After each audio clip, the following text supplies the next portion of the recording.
আজকের রেসিপি হচ্ছে ভাজা শুক্তো। আপনারাও তো সব ধরনের শুক্তো খেয়েছেন, ভাজা শুক্তো কি কখনো খেয়েছেন? তাহলে দেখে নিন আমি কিভাবে ভাজা শুক্তোটা বানাচ্ছি। ভাজা শুক্তোর জন্য আমি এখানে বেগুন, সজনে ডাঁটা, পিফা, কাঁচকলা, আলু, উচ্ছে আর শিম নিয়ে নিয়েছি। আর অল্প পরিমাণে বড়িকে গুঁড়িয়ে রেখেছি। রানা হোমমেড কিচেনে আপনাদের স্বাগত জানাই। প্রথমেই আমরা একটা ভাজা মশলা বানিয়ে নেব। তার জন্য আমি কড়া গরম করতে দিয়ে দিয়েছি। কড়াটা গরম হয়ে গেছে।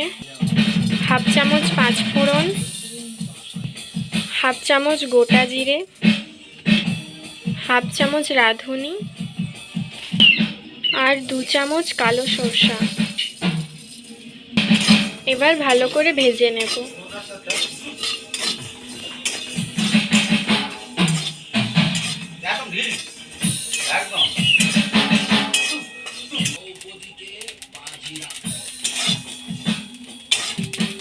ভাজা হয়ে গেছে, এবার আমি এটা তুলে নেব। এবার কড়া বসিয়ে ওতে রিফাইন তেল, আমি এখানে রিফাইন তেল ব্যবহার করেছি, আপনারা চাইলে এখানে সরষের তেল ব্যবহার করতে পারেন। তেলের মধ্যে এবার বড়িটা দিয়ে দেব।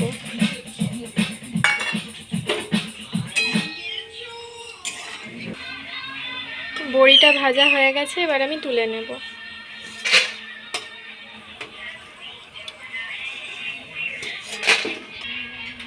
এবার ওই তেলের মধ্যে উচ্ছেগুলো ভেজে নেব।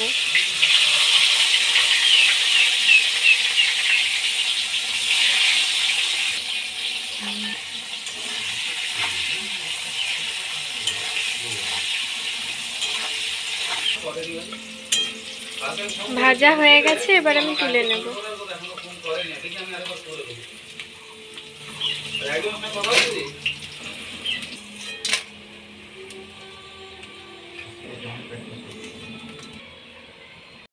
এবার ওই তেলের মধ্যে কেটে রাখা পিফা দিয়ে দেব।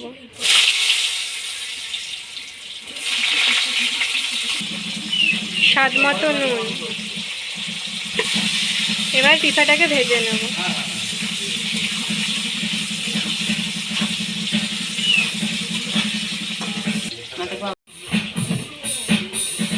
ভাজা হয়ে গেছে, এবার আমি তুলে নেব।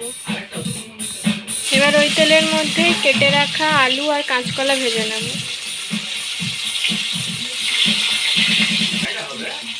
অল্প পরিমাণে নুন।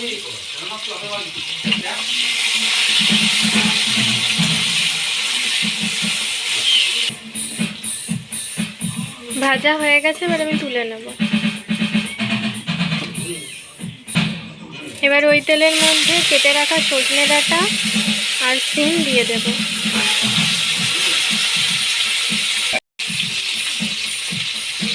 অল্প পরিমাণে নুন। এবার ভালো করে ভেজে নেব। ভাজা হয়ে গেছে, এবার আমি তুলে নেব।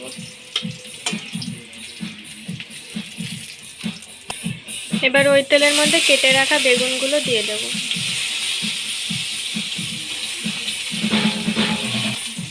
অল্প পরিমাণে নুন।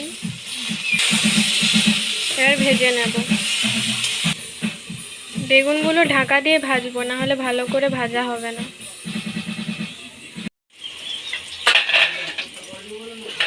ভাজা হয়ে গেছে, এবার আমি তুলে নেব।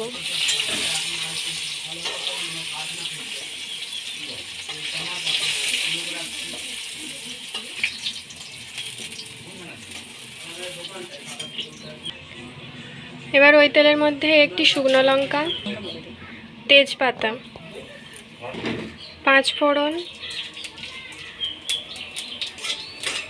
পাঁচফোড়নটা হালকা ভাজা হয়ে যাওয়ার পর ভেজে রাখা সব সবজিগুলো দিয়ে দেব।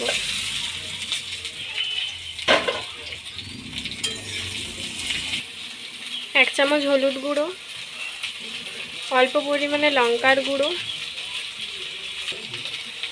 অল্প পরিমাণে জিরে গুঁড়ো, স্বাদ মতো চিনি, আর যে ভাজা মশলাটা তৈরি করেছিলাম ওটা আমি গুঁড়িয়ে রেখেছি, এবার ওটা দিয়ে দেব।